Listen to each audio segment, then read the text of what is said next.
All right, good afternoon, class. Today we are going to be looking at the story Things That Go Thump in the Night. It kind of fits the season. We just had Halloween. May have been a perfect story that day. We're going to look for a couple skills today. One of them is making inferences. And that's taking what the text says and kind of thinking about making comparisons and thinking about other ideas. Such as if you see someone that's always smiling, you might infer that they are happy. Group, you're going to take your book and you're going to go through in a first read, and I want you to find all of the inferences and write them down in your textbooks or in your notebooks. Once you do that, I want you to go back through it again and look for the idioms, adages, and proverbs. Does everyone over there understand? Yeah. Good job, class. I will be right back with you once I work with my small group. All right, group. We're going to start with this piece of this story.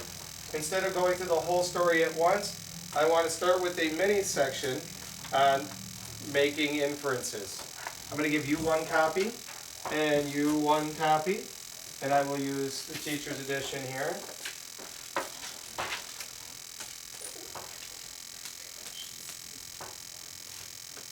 My page looks different than yours. We'll line these up. I'll use the student edition. It'll be just as easy for me. All right, group. So an inference. Mason, would you read to me at the top what an inference is? Just the first sentence, please. An inference is an educated guess that you make about the characters, settings, or events in a story. So can an inference always be right, or can it be sometimes wrong? Right, because again, what's that word that tells you that you're not always sure? Starts with a G in the first line. It's an educated... Guess? Good. All right, because as you know, Scott and Mason, an author does not always tell you everything that takes place in the story. So I'm going to read this paragraph right here, try it, and then I'm going to ask you just a couple questions. First, Kara waited at the bus stop with 3 other students whom she recognized from her neighborhood. Orange and yellow leaves fluttered down around them. The wind was blowing, and Kara pulled her coat more tightly around her. Florida had been so warm. Would she ever get used to the cold? All right, so Scott, do you like fall and winter and cold weather, or do you like the hot summer weather? Cold weather. Cold weather? How about you, Mason? I like them both. When it's cold outside, I get to keep myself inside and play video games. So when it's warm, and like when I'm inside when it's cold, I get to stay inside, play video games, and get warm. And when it's warm outside, I like being outside and playing. All right, very cool. And I know something about you, Mason, is I know this is a conversation you have in your household, as your grandmother just moved north from Florida and hasn't quite got used to this not so warm Michigan weather. All right, so what do we know about the setting in this one, Scott? Where is this story taking place? Do you think it's taking place up north, or do you think it's taking place someplace cold? All right, and why do you think that is, Mason? Why do you think he believes it's up north? Because it's cold and she doesn't have All right. What else do we know about Kara? Scott, do you know anything about Kara? What do you think you might know about Kara based on the fact that she says that Florida had been so warm, would she ever get used to the cold? What does that tell us about her? Do you have an idea? I have an idea. Let's give Scott an opportunity.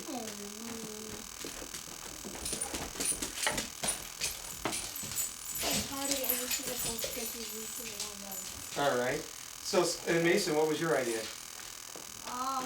She needs to toughen up because she's going to learn that different places are going to be different. All right. Could we also think that maybe she moved? Yeah. All right. So before we go through and look at inferences on the first page, I would like you to take out your copies, and I have made nice photocopies of these so that you can write with a highlighter. And what I want you to do is go through each of these pages and take a moment and highlight any words you don't know. And you don't have to choose the same words. I will give you a moment to do such.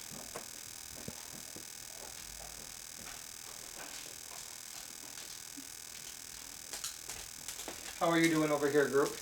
Good. Finding any good inferences?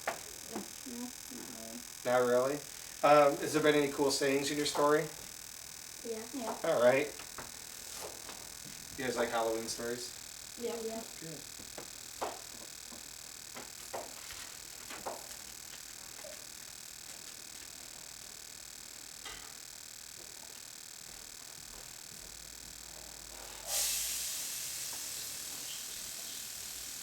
It really sounds like those cooks down in the lunchroom are cooking up some really good food.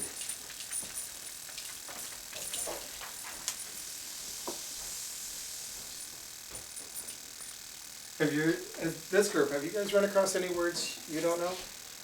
No, not yet. No? You have? Okay. So, did you use a dictionary to find your word?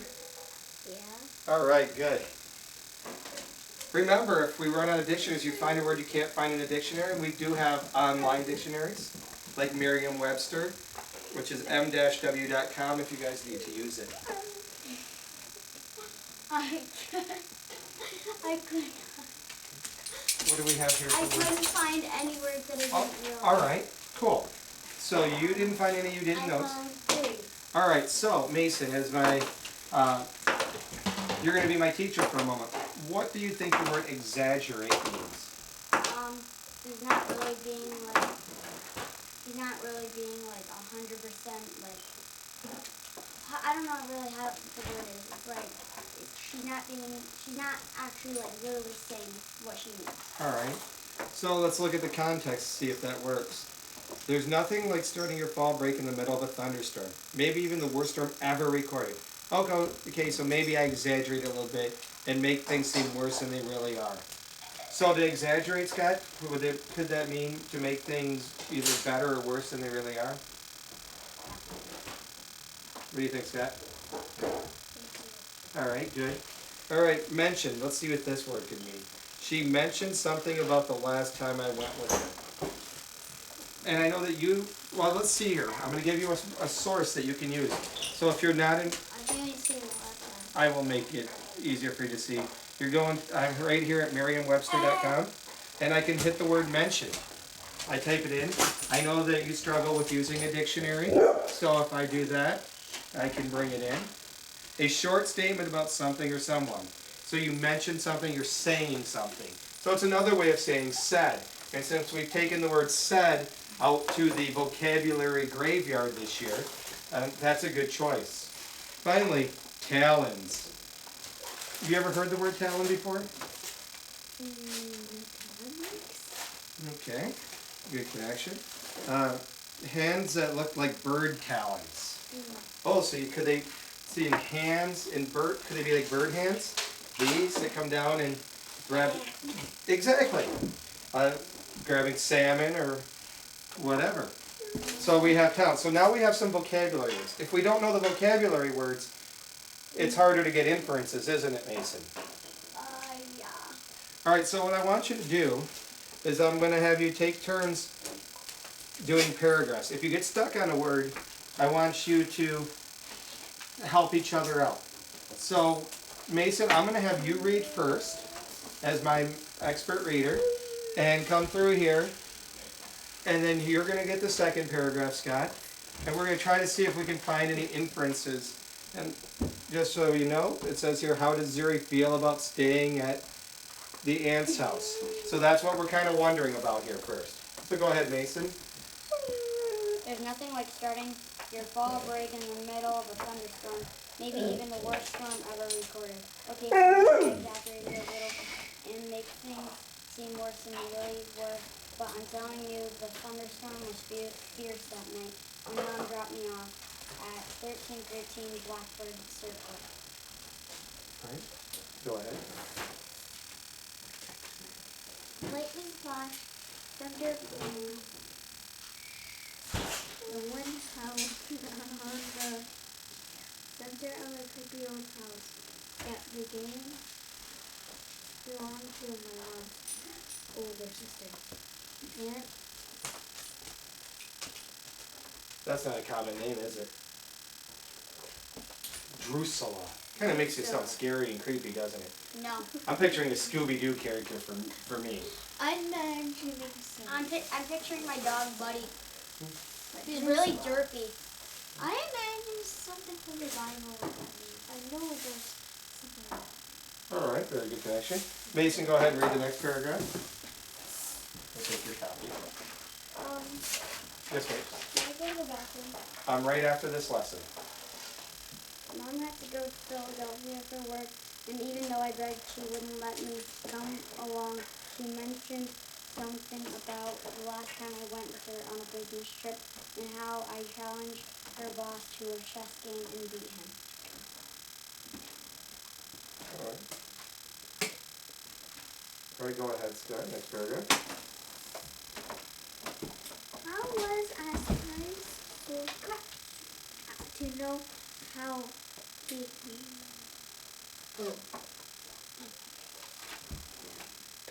And so, Consider me your delivery.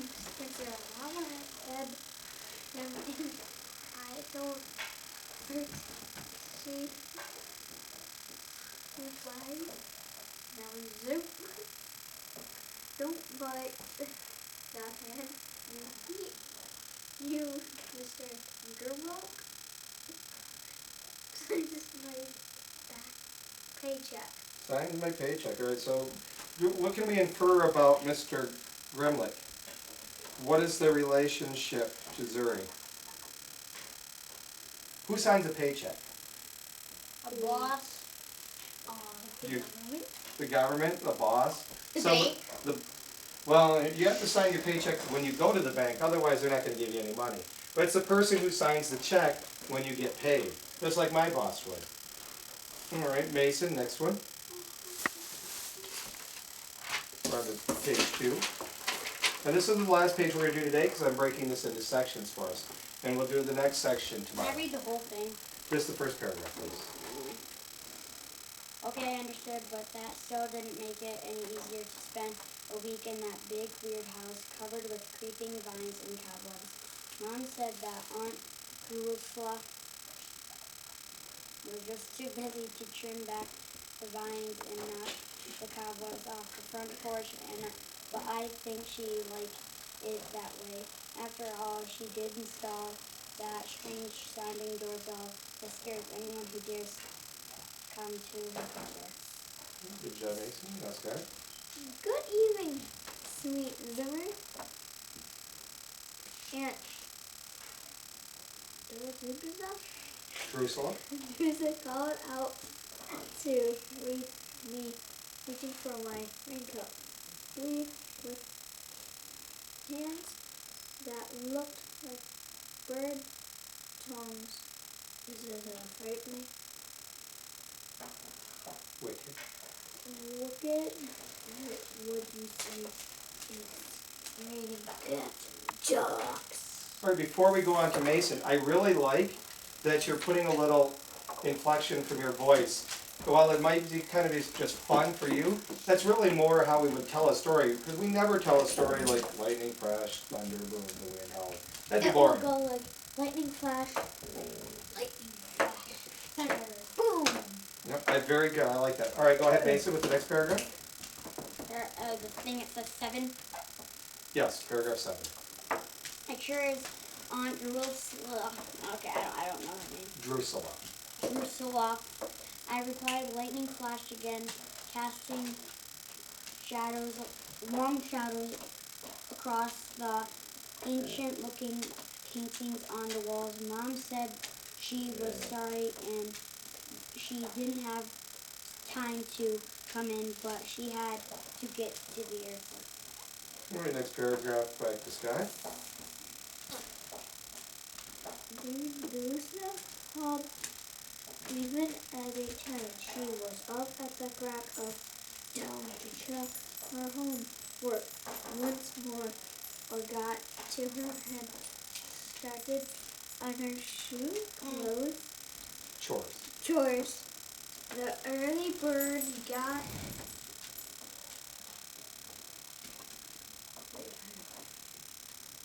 got worms. She used to say to to me and I would reply, yes, but sometimes an early bird gets eaten up by an evening cat. Alright, so early bird gets the worm. Do you know what that phrase means? It's an idiom. Are we really talking about birds and worms? Yeah. No. No. This is it's almost kind of like what we call one of those pieces of advice. Mason, do you have an idea what it might mean? Alright. So if the worm's there, the first bird out is going to get the worm. So if you're going out and doing things, if you get up early and do it, you're going to be successful for the day. Mason, would you read the remainder of this page? So that would be 8, 9, or 9, 10, and 11. Laughed, leaving me to wonder what she was talking about. Thump, thump, thump. What was that? I asked. Ooh, a prediction. And that's when we guess based on what it is, what we've read, what's going to happen next. Scott, what do you think might happen next in the story? Who's knocking? What's a thump? Someone might be knocking on the door and say, come out! I have an idea. What? I got the tennis racket. Alright, cool. So what can I we... know it. Alright, did you raise a quiet hand? Alright, yes, Mason. Or maybe someone. Wait a minute. Is this a thing I thought it was kind of funny in my head? Either maybe someone living in the attic. And he tried to move around without anybody trying to notice him. And he Okay. must have knocked something over trying to reach for like his drink or something. Well, if that's kind of your... So that kind of leads into my next question about inferring why Zuri might not want to go to Drusilla. Why do you think, Scott, that Zuri really doesn't want to go? Because they keep hearing, thump, thump, thump.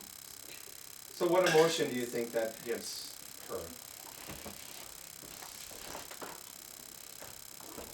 Is that an acting out of an emotion? Scared. Yep, very good. Mason, how about for you? Crying. I would say. What was it? First question? Why do you think Zuri doesn't really want to go? She thinks her aunt's weird. All right. It's scary. All right. So that's very good. I want you now to both skim this page when you get back to your whole group. Look for some of the other things that you might be able to make inferences with, and then we'll meet back together in this group tomorrow. Thank you very much, and I will check in with you later.